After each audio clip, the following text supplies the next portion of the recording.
This is Rosen Institute's Your Law Firm, where Lee Rosen and Ned Days cover management, marketing, finance, and new technologies for building the practice you deserve.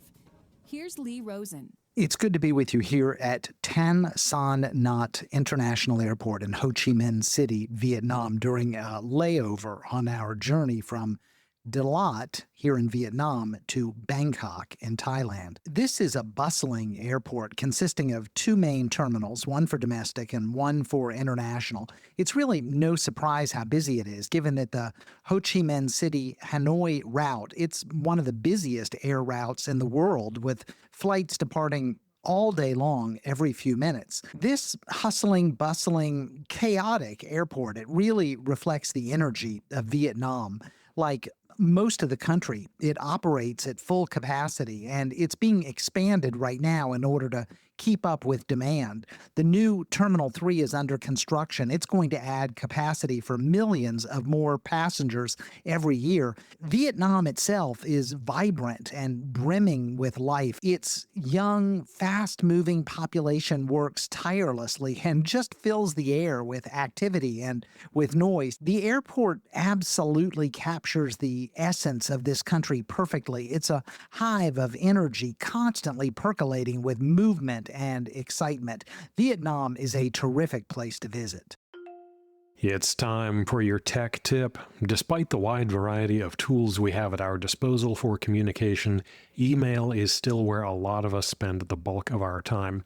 And I know that for many of us, it's not necessarily intentional or even a good thing.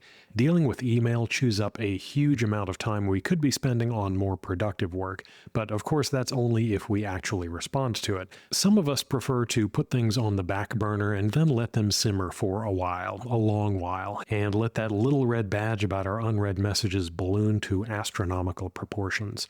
Now, there are tons and tons of tools using AI to help reduce the time we spend on our email and cut down on the inbox clutter. First, I want to talk about what's included in your email client already, since both Google and Microsoft bundle a lot of AI capabilities into their webmail interfaces, even if you are just on a standard workspace or 365 plan. Then we will take a look at some third-party tools and why they may be more valuable for actually taming your inbox. If you are using Gmail, Gemini's AI functionality is available in the web and mobile apps. The functionality for helping with replies comes in two forms. Google can suggest a reply, create action items, or summarize the emails. These are provided as buttons that basically just stick a prompt into the Gemini box in the sidebar and require you to hit return. There is also a Help Me Write feature available in the reply window where you can provide a prompt to guide it on writing the reply, and it will use context from the email message or thread in crafting that reply. I had to tell it to tone the formality way down to sound a little more like me and less like AI responding to my emails. You also get some preset options to shorten, elaborate, formalize, and polish any reply that's already been drafted. I find the summary feature to be a little more useful than the drafting functionality. If you have a lot of email threads that spiral into dozens and dozens of messages, this lets you get the highlights, action items, and basic details without having to find the exact message where something appeared, and Gemini will often provide links to the exact email where a piece of data it references was pulled from. The search is probably the most interesting thing, though. If you get something like a transactional email from a billing service or your CRM, you can then ask it, have I emailed this person before? And it will tell you about any communication you may have had. It'll alert you if you have any calls scheduled with that person and a lot more. You can ask it for specifics like dates of events that may be buried somewhere in your inbox, tracking numbers, flight confirmation codes, and the like. It can also access your Google Drive files to help you find information needed from your email. As you would expect, if you are using Outlook, you can do pretty much the same kind of stuff with the Copilot functionality. There are message and thread summaries. Outlook provides some buttons for suggested replies that I think are a little more convenient and require less intervention than Gmail's options. It has the ability to create inbox rules based on plain text, which is very handy. Copilot also provides a coaching feature in case you feel like you need to take its advice on the tone and sentiment and clarity of your messages. Now, this functionality is almost nice, but the most glaring shortcoming is probably pretty obvious. You have 500 or maybe 5,000 unread messages in your inbox.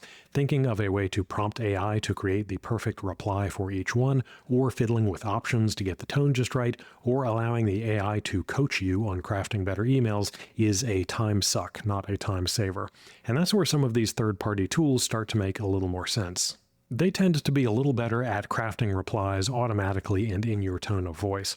Superhuman, available at superhuman.com, is an email client application. It's available on desktop and mobile. You connect your Gmail or Microsoft account and then use it for managing email. It includes the standard stuff, AI-assisted searching, so you can ask for specifics like names, case numbers, or anything else in plain language and have it track them down. It will auto-suggest creating events based on dates mentioned in emails and let you create calendar events from plain text prompts. Where it starts to get more interesting is in triaging your messages. It creates auto labels, which are automated categories, so that it can do things like archive cold marketing pitches and promotional emails and batch emails that require a response from you. But you can create your own auto labels too by just giving it a prompt, something like messages from John Doe or his attorney Jack Blank that include attachments, essentially creating filters with plain text. And more usefully, it can create auto drafts. These are draft emails using context from your inbox and matching your tone. It will also automatically create reminders and automatically draft responses for you to send when those reminders are due. Now, at some point in the future, they say you will be able to let Superhuman automatically send out these automated replies without touching a thing, and connect other resources like your website, wiki, and other documentation to provide context for the replies it generates. Shortwave, available at shortwave.com, is another tool in this space, but it is for Gmail only. It also comes with a built-in to-do manager and makes it easy to to-doify your inbox. It has the AI-enhanced search and automated or prompt-assisted replies that learn from your other emails and match your tone. It has a feature called Bundles, which is roughly similar to the auto-label feature in Superhuman, as well as calendar integration to easily create events. It has mobile apps and can be accessed in the browser on your desktop, but doesn't have a native desktop app, but that's not much of an issue these days. Fixer, available at FYXER, is another option. This one works in Gmail and Microsoft inboxes and functions inside the normal web interface for those tools, so you don't have to use a different mail client like you would with Shortwave or Superhuman. It is really focused on tackling this organization and reply problem. When you connect it, every email in your inbox that requires a response will have an auto-generated reply in your tone that is ready for you to edit or send. It categorizes everything else automatically so that you can focus on the high priority messages first. It also includes a meeting note-taker bot that automatically sends you a follow-up email after the call, as well as summaries and action items. It even features HubSpot and Salesforce integration if you are using either one of those tools. Now, there is a caveat I often include when talking about some of these third-party AI solutions for whatever problem it happens to be, and especially when it's something like this where Google and Microsoft are already providing features in the same zone. I expect that at some point there will be an add-on for your Microsoft or Google plan that can do everything these third-party tools do. When will that be? Who knows? And it doesn't make them any less useful for helping you dig out from under that mountain of messages in your inbox right now. So if clearing out your inbox and shaving a few hours each week off of the number you are spending on email is a priority, one of these may very well be the answer. I'm Ned Days, and that's your tech tip. And now for your moment of concise advice. That urge to establish credibility, to make sure that the person across the table knows that you're smart, that you're experienced, that you're the right person for the job. It's natural. I've certainly felt it. I've certainly done it. But I will tell you, it's also a trap.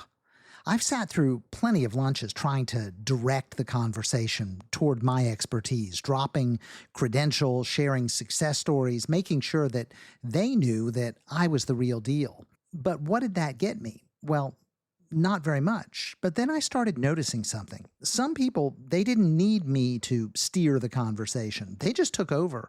They were genuinely interested in me, not just my credentials, but my experiences, my perspective, my story. They asked great questions. They dug deeper. They made me feel interesting. And I walked away from those lunches liking these people. I liked them so much that I was referring business to them. But something was off. I was not getting referrals back from them. You see, while they had made me feel important, I hadn't done anything to make them feel interesting or important. They walked away knowing everything about me while I knew nearly nothing about them. So that's when I flipped things around. I started asking more questions. I stopped talking about myself. In fact, there were plenty of lunches where I barely spoke about myself at all. And suddenly, the referrals started coming my way. Not because I had impressed them, but because they liked me. And they liked me because I had made them feel interesting. So if you want to make these lunches count, you've got to stop trying to prove yourself. Instead, do your homework. Google these people, check them out on LinkedIn, skim their social media, walk in with a genuine sense of curiosity, be inspired to ask questions, and don't just ask about their business, get interested in their background, their experiences, their travels, their passions, anything that sparks real conversation, because the more they talk, the more they like you, and the more they like you, the more they trust you, and the more they trust you, the more likely they are to send business to you. So quit talking about yourself. Start listening. That's your moment of concise advice.